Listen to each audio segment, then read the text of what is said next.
When I mention the band The Doors, who is the first member to pop into your head? Of course, every one of you probably said Jim Morrison, and for good reason. Morrison's stage persona and dark lyrical themes made him one of the most interesting frontmen of the late 1960s. But when I ask you what their most famous song is, most of you would probably say Light My Fire, right?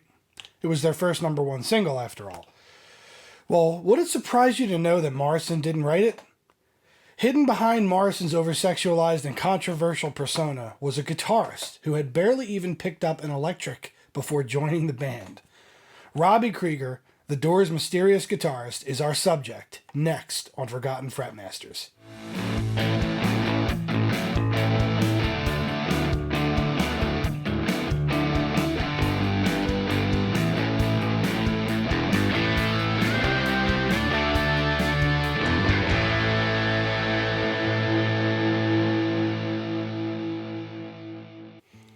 Hello friends, and welcome once again to Forgotten Fretmasters, the series where we examine guitarists or musicians who for one reason or another might not have been as commercially successful as, had the longevity of, or left us sooner than some of the other musicians who often end up on all the top 10 lists.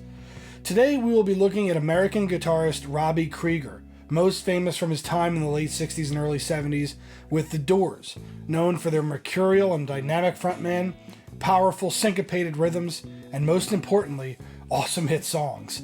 Even though commercial success was no stranger to The Doors, Krieger, along with the rest of the band, was overshadowed by the massive persona that was Jim Morrison. Today we're going to light a fire on Robby's career, but remember, if you like videos like this, please consider subscribing to the Guitar Historian channel to see much more content like this, and hit the like button below to let YouTube know that you think other rock history fans would like to see this. And now, on to Robby. Robert Allen Krieger was born on January 8, 1946 in Los Angeles, California. His father, an engineer, listened to classical music, and his mother was a fan of crooners like Frank Sinatra. And so young Robby's musical tastes growing up were a bit different than his peers. A children's recording of Peter and the Wolf was the first record that young Robby fell in love with until, he says, he sat on it when he was 7, breaking it. As he got older, Robby began to listen to rock and roll and current music like Elvis Presley, Fats Domino, and the Platters, but he also continued to listen to classical music and explore other music in many forms. When he was 10, Robby would take up the trumpet and begin to play piano, but these exploits weren't really serious, although Robby knew that he was innately drawn to music. In his teen years, he became an avid surfer and began attending a boarding school in Menlo Park, California, where his love of guitar started to take hold. At first, Robby took a ukulele and detuned the strings to mimic guitar tuning, slowly teaching himself chords and scales at night. Eventually, while on a trip to Mexico when he was 17, Robby would purchase his first guitar, a Ramirez Classical with peg tuners. Along with his classical influences, Robby lists many blues players such as Wes Montgomery and Albert King as influences. Robby freely admits that his initial draw to the guitar was through classical, jazz, and blues, and he wasn't really into becoming a rock and roll player.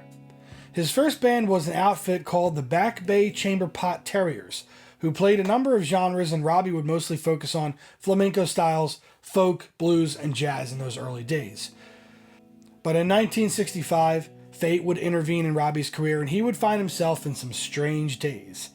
The band that would eventually become The Doors was formed from the ashes of a band that keyboardist Ray Manzarek had formed with his two brothers Rick and Jim, called Rick and the Ravens.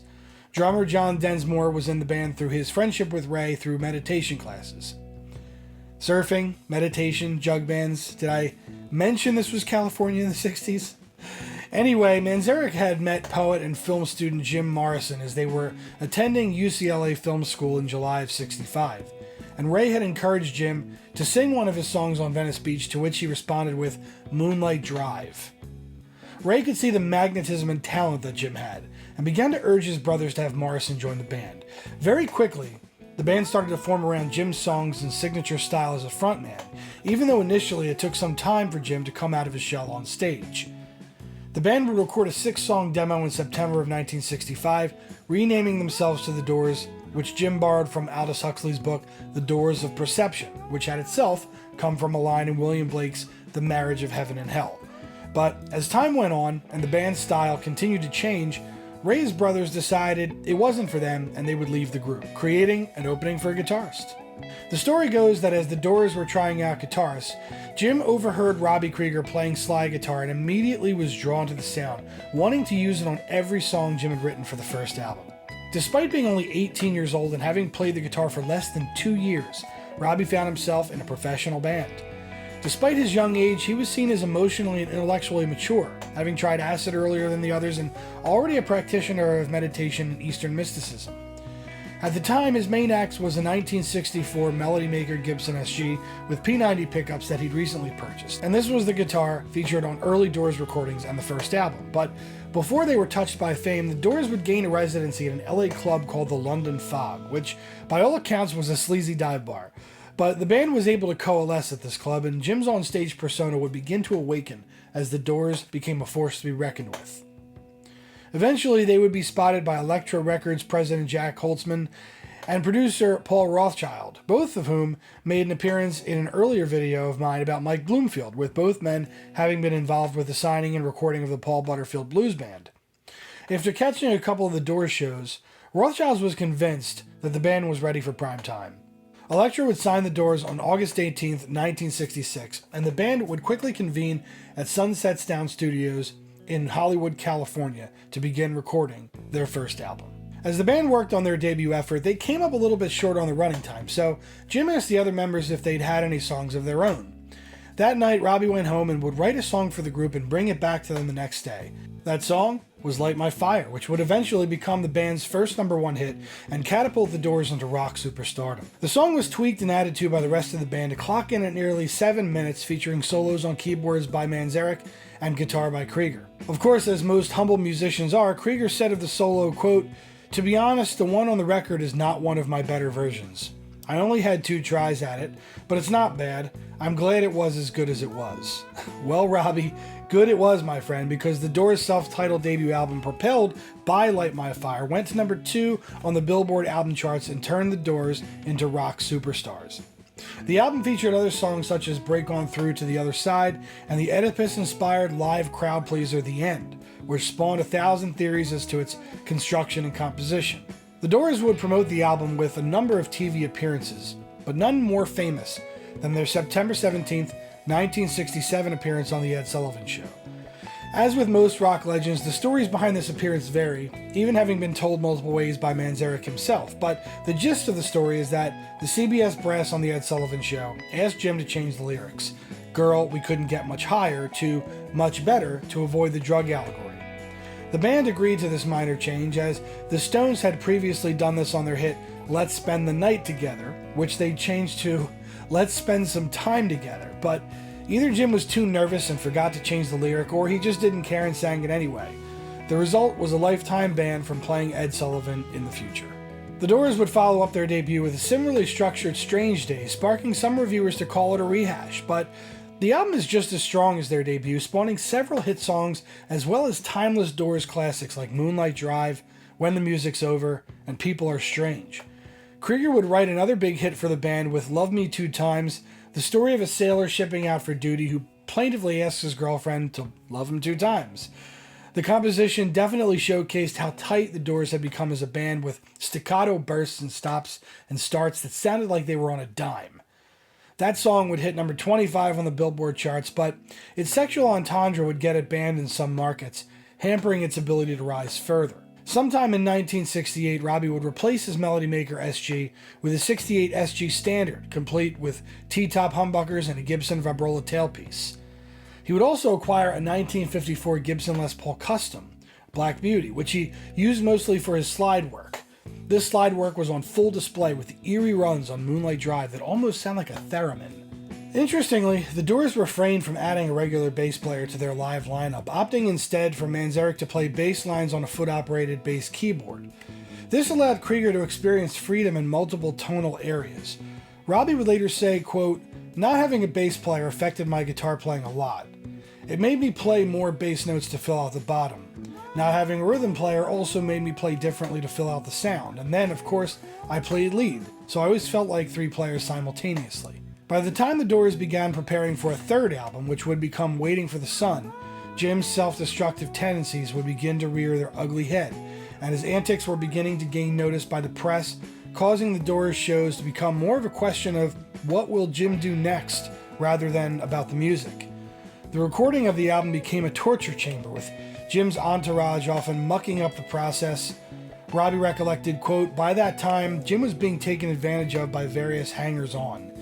He would bring them to the studio and Rothschild would go crazy. All these drunken a-holes would be hanging around, effing in the echo chamber and pissing in the closets. It was a mess." Despite this, Waiting for the Sun still had some shining moments on it, with some songs joining the anti-war sentiment that was overwhelming Southern California area at the time, and was punctuated by the band's second #1 hit, Hello, I Love You.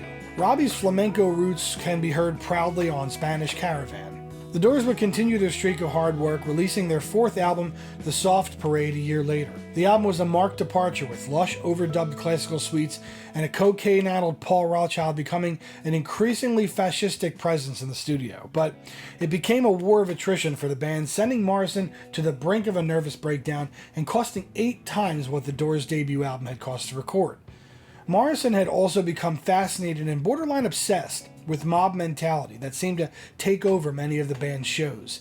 He began to research ways of controlling the crowds to create more of a show on stage. This came to a head while in Miami, and the Doors' most famous did he or didn't he moment happened, with Jim being arrested weeks after the show for indecent exposure. For his part, Robby says, quote, "First of all, Jim did not pull it out, but it was bedlam, just total craziness. The place was oversold, thousands of people swarmed the stage, and it collapsed. I remember Jim just rolling around in the midst of all those people, and I was wondering if we would ever get out of there." With controversy over their self-destructive frontman continuing to swirl, musically the band wanted to leave the overproduction of the Soft Parade behind them and would convene in Los Angeles to start work on their fifth album, later to be titled Morrison Hotel. Technically, the album was halved into 2 different titled sides, with side 1 being called Hard Rock Cafe and the second being titled Morrison Hotel. The album was a back-to-basics, blues-influenced rocker and featured such standards as Peace Frog and Roadhouse Blues, which featured blues guitarist Lonnie Mack sitting in on bass and Lovin' Spoonful leader John Sebastian lending his harmonica skills to the tune.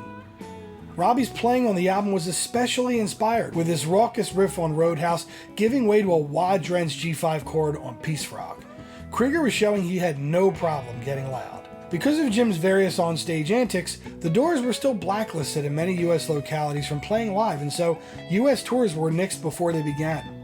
The band decided to re-enter the studio in late 1970 to begin working on their next album, which would become L.A. Woman, in Los Angeles. This time, Rothschild and engineer Bruce Botnick would rent a 2-story building where they could set up a more comfortable recording space.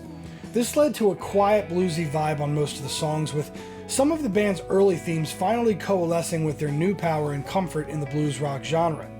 But despite the Doors' artistic and commercial success, Rothschild continued his overbearing ways, talking down about some of the compositions to, in his words, quote, "make them angry enough to do something good." Rothschild would quit a few weeks into the sessions, leading to the album being produced by Botnick and the Doors. Elvis Presley's bass player Jerry Sheff and rhythm guitarist Mark Benno, who had just worked with Leon Russell, were brought in to augment the band's sound. The result was arguably the Doors' best album, and once again, Robby's songwriting would come to the forefront, as the debut single from the album would be his song, Love Her Madly, which would peak at number 11 in the US and stay on the charts for 11 weeks. Following the release of the album in March of '71, Morrison announced that he needed some time apart from the Doors and would move to Paris with his longtime girlfriend Pamela Courson. It was well known that Courson's drug problems were prodigious, and like Morrison, she also had a bend towards self-destruction. But she is the only person who found Jim Morrison dead on July 3rd, 1971, in the bathtub of their apartment in Paris. Although no autopsy was performed, Jim's cause of death was ruled as heart failure. He would be buried in Poets' Corner of Père Lachaise Cemetery under the epitaph, "According to his own demon," which is usually thought to mean true to his own spirit. Jim Morrison is a member of the infamous 27 Club. The remaining Doors had already been working on new material for a new project before hearing of Morrison's untimely death, and they were initially unsure as to how to proceed.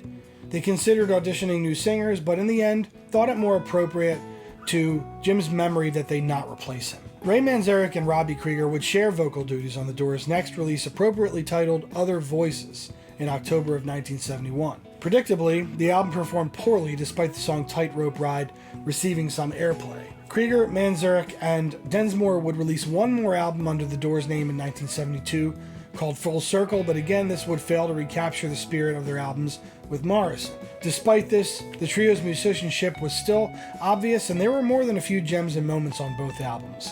Following the demise of the Doors, drummer John Densmore and Robby would form a new project called the Butts Band. Supposedly named after a cave where some band members had practiced previously, the Butts Band came about from the ashes of the Doors and another electric band called Audience that had featured a mixture of musicians from other projects, most notably singer Jeff Roden and bassist Phil Chen, who had been a sought-after session player with the likes of Rod Stewart and Jeff Beck on his Blow by Blow album. The band would release 2 albums between 1973 and 75, then split up to pursue solo projects.